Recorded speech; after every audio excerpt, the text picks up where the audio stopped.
You can predict success since it's been a story waiting to be told by every individual. Could either be told as it is or exaggerated. It has formed importance in our lives.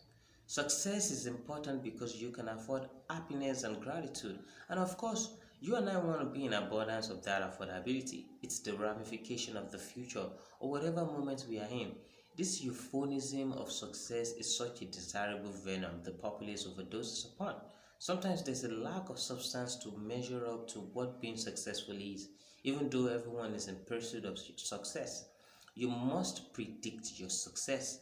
You must evaluate your itinerary to succeed. You must envisage how you want your success to be aspirated.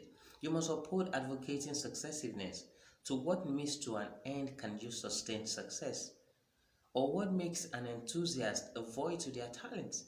There's this sound wave energy of keenness to do anything and get away with anything, to attend to anything and achieve anything, so anything becomes something for an enthusiast until nothing becomes the answer to their excessive wastage. Does that make enthusiasm diabolical? No, it is the interpretation of something that makes up the substance you are inducive of. Interpretation is the medium at which you piece down to submerge. Whatever sums up comfort is that simple understanding we want. So that is how you're predicting success because it is equivalent to perfection. Having it simple is how you choose to interpret achieving your successiveness. How can you predict your success to become tangible? Marie Folio said, when we say I don't, we experience that as a choice we are making. We feel strong, right? We feel empowered. We feel like we are expressing our identity.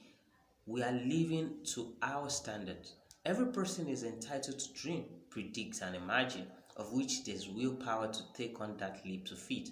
But why is that leap to feet intangible after such big dreams and predictions? Two things: interpretation and desperation. Interpreting anything comes from the angle of your imagination, of how you want things to be and how you expect it to have come. Your being what you imagine. It implies your perception concludes your perspective, and your vision is enclosed from that insight. What you should do instead is perceive how your imaginary lens influences your reality understanding. If there's no line to separate them, your interpretation is biased. Your imaginary lens must allow your reality understanding to filter what's useful and what's to be dropped. Your perception mustn't overcloud your perspective. Your imagination can never be where you're coming from, nor can it predict to write your destiny. Desperation can be a curse and a blessing. You can't take anxiousness and hyperactivity out of the human reactive circle. We would always be desperate for what is desirable, except you are disenfranchised from desiring anything. Desperation is valid. What should desperation do when predicting success? Because what's on your table is a forecast reviewing each of your actions will be interesting to formulate a strategy. Rather than exerting your desperation as your desire choose to play, be a better player with motive, and that motive should be sane, not drastic. Predicting success, you need to watch out for the interpretation and desperation of yourself to it.